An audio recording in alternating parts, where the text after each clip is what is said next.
இந்த 6ஆம் மாதம் அப்படின்னும் போது கர்த்தர் உங்களை ஆசீர்வதிக்கிற ஒரு மாதம். ஹல்லேலூயா.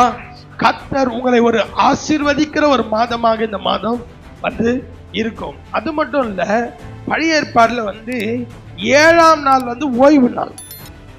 7ஆம் நாள் எந்த வேலையும் செய்யக்கூடாது, எந்த விசேஷமும் இருக்கக்கூடாது. 7ஆம் நாள் ஓய்வு நாள். 7ஆம் நாள் ஓய்வு நாள்ன்றதுனால வேலை செய்யக்கூடாதுன்றதுனால கர்த்தர் என்ன பண்ணுவாராம், 6ஆவது நாள்ல 2 மடங்கு ஆசீர்வாதத்தை தருவாராம். அதாவது 7ஆம் நாளுக்கு வேண்டிய ஆசீர்வாதத்தையும் கர்த்தர் 6ஆவது நாளே தந்துருவாராம். அப்படின்னா என்னன்னா, 5ஆவது நாள் ஒரு நாள் வேலை செஞ்சா ஒரு நாள் கூலி தான்.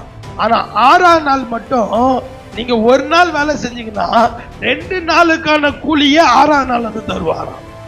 ஆமென். அப்ப இது 6ஆம் மாதம் அப்படின்னா நான் சொல்றேன், இது டபுள் மடங்கு ஆசீர்வாதங்கள் வரப்போகிறது. ஆமென். சில பேருக்கு தீபாவளி அப்படின்னா போனஸ் கிடைக்கும். சில பேர் கிறிஸ்துமஸ்னா போனஸ் கிடைக்கும். அந்த சம்பளமும் கிடைக்கும், அந்த மாசம் போனஸும் கிடைக்கும். நான் சொல்றேன், இந்த 6ஆம் மாசம் கர்த்தர் உங்களுக்கு சம்பளம் மட்டும் இல்ல, கர்த்தர் உங்களுக்கு போனஸையும் தருவார். விசுவாசிக்கிறவங்க கை தட்டி வாங்கிக்க. இது எப்படி நடக்குன்னு கேட்காதீங்க. கடவுளால எதை வேணாலும் செய்ய முடியும். நீ விசுவாசிக்கிறியான்னு தான் மாற்று.